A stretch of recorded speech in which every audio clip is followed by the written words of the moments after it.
आ, गी और गे का इस्तेमाल सीखेंगे, जैसा कि हमने पहली मिसाल में देखा मुख्तलिफ जुमलों की मदद से। और इसके साथ ही साथ हम हल्की और भारी आवाजों में सुनकर फर्क करना सीखेंगे। ठीक है, जैसे हम लफ्ज बोलते हैं तो हमें पता होता है कि मैंने बकरी बोला या भालू बोला, इसमें हल्की आवाज वाला लफ्ज कौन सा और भारी आवाज वाला हर्फ कौन सा है। तो आज आप सुन के अल्फाज का फर्क, अस्वात का जो फर्क है हल्की और भारी आवाजों में, उसको भी महसूस करेंगे, उसकी भी पहचान करेंगे। इसके साथ ही साथ आज हमने एक और काम करना है, जुमले में इस्म, फेल और हर्फ की पहचान। और ये तो आपको पता है ना, हम पहले भी कर चुके हैं। हाँ जी, हमने अपने पिछले सबक में, सबक नंबर 8 के पहले लेक्चर में इसको बहुत तफसील से पढ़ा था। नाम को, काम को, हरूफ को, याद है ना, भी पिछला ही तो सबक था। जबरदस्त। तो इसको हम दोहराई के लिए, अगर आप चाहते हैं कि आप दोबारा से दोहराई करें तो आप वो वाली वीडियो भी देख सकते हैं। ठीक हो गया? चलिए जी, सबसे पहले हम सीखते हैं गा, गी और गे में फर्क। अच्छा जी, आने वाले जमाने में यानी जमाना मुस्तकबिल में, जिस वक्त में अभी आना है, उसमें मुस्तकबिल के जुमले के लिए आखिर में गा, गी और गे का इस्तेमाल होता है। ऐसे ही है ना, मैं जाऊंगा, मैं खत लिखूंगी, हम सब सैर करने जाएंगे। तो ये अभी आपको पता नहीं ना कि आपने ये काम कब किया है, बल्कि आपके जुमलों से अंदाजा हो रहा है कि ये आने वाले वक्त में काम होगा। तो इसलिए इसमें आएगा गा, गी और गे। गा का इस्तेमाल अकेले मुजक्कर के लिए होता है, जैसे अली लाहौर जाएगा, उमर खाना खाएगा। गी का इस्तेमाल अकेली मुअन्नस यानी लड़की के लिए होता है, जैसे आयशा कुरान मजीद पढ़ेगी, फातिमा पार्क में खेलेगी। और जब हम लफ्ज गे का बात करते हैं तो गे का इस्तेमाल एक से ज्यादा के लिए होता है, जैसे हम पार्क जाएंगे, हसन और अहमद तिलावत करेंगे। ठीक है, चलिए अब आपने क्या करना है, वीडियो को यहीं पे रोके और हर बच्चा गा, गी या गे के इस्तेमाल वाला एक एक जुमला बताए। हर बच्चे ने बताना है, मुजक्कर वाला कोई बता दे, कोई मुअन्नस वाला, कोई जमा वाला, लेकिन हर बच्चे ने जल्दी से वीडियो को रोकना है और एक एक जुमला बताइए। जी, आपने बताया अपनी मुअल्लिमा को, शाबाश, बहुत अच्छी बात है, ये तो बहुत खूब हो गया। अब हमने सीखना था भारी आवाजें। भारी आवाजों से आप सब वाकिफ है। भारी आवाजें इन हरूफ तहजी को कहा जाता है जिनकी आवाज में दो चश्मी है की आवाज मिलाकर पढ़ी जाती है, अलग से नहीं पढ़ते। ये पूरा लफ्ज इस तरह होता है, हर्फ इस तरह होता है। ठीक है, ये आवाज पूरे मुंह से अदा की जाती है, जैसे भ, फ, ठ, झ, ध,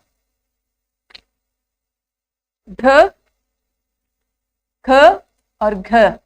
ये बहुत ज्यादा इस्तेमाल होते हैं हमारे पास। घर, गर और घर, गर, घर, पूरी आवाज अदा हो रही है ना।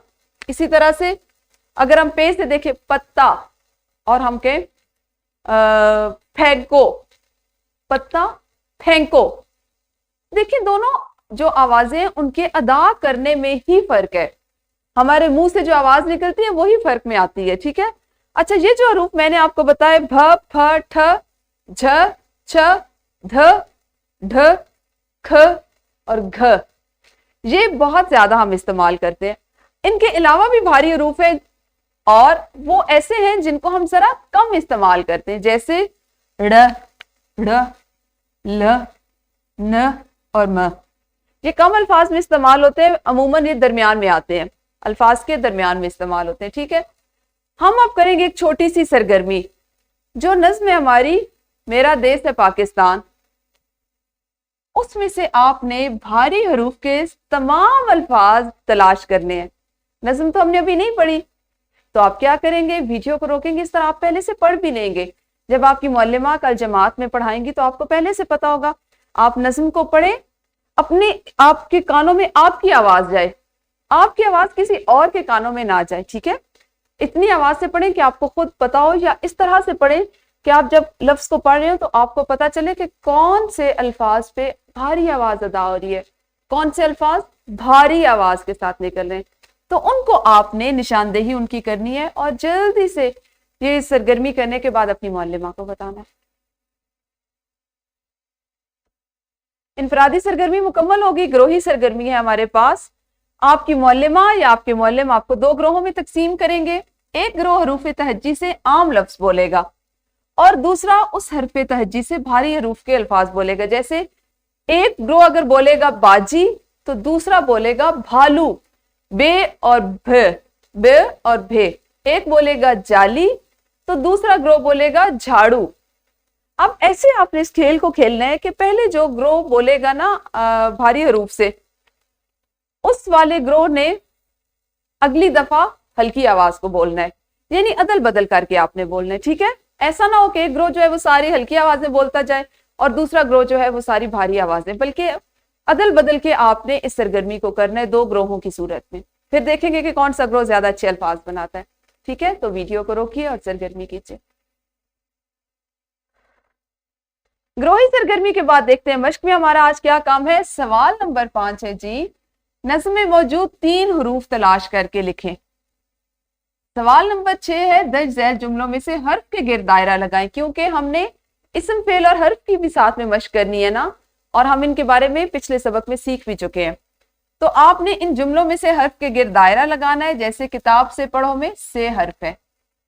सवाल नंबर 7 है आपके पास, दिए गए जुमलों को गा, गी और गे से पुर करना है। मैं पायलट बनूं, गा या गी। अगर लड़की है तो वो यहाँ पे गी लिखेंगी और अगर लड़का है तो वो यहाँ पे गा लिखेंगे। तो ये मश्क आपने अभी किताब पे हल करनी है। वर्कशीट है आपके लिए बनाएगी जिसको आप घर से करके लाओगे। सवाल नंबर 1 है, इसमें पहचान का जुमले के आखिर में गा, गी और गे लगाइए और सबक नंबर 8 से चुनकर भारी आवाज वाले 10 अल्फाज लिखने हैं आपने। आपका घर का काम होगा जी, सबक में मौजूद अस्मा यानी जो नाम होते हैं उनको आपने तलाश करना है और उन पर दायरा लगाना है। इस तरह क्या होगा, आप दोबारा घर जाके अपने अम्मी या अब्बू के साथ या बड़ी बाजी के साथ मिलकर नज़्म को पढ़ लेंगे, सबक को पढ़ेंगे और उसमें जितने ऐसे इसमें इस्तेमाल हुए जिनकी आप पहचान कर चुके हैं तो आप उनके गिर्द दायरा लगाएंगे, ठीक है। ये हमारा आज का काम था। कल इंशाल्लाह हम अपने सबक नंबर 9 को अगले हिस्से में पढ़ेंगे। उस वक्त तक आप सब अपना ख्याल रखिए। अल्लाह हाफिज, शुक्रिया।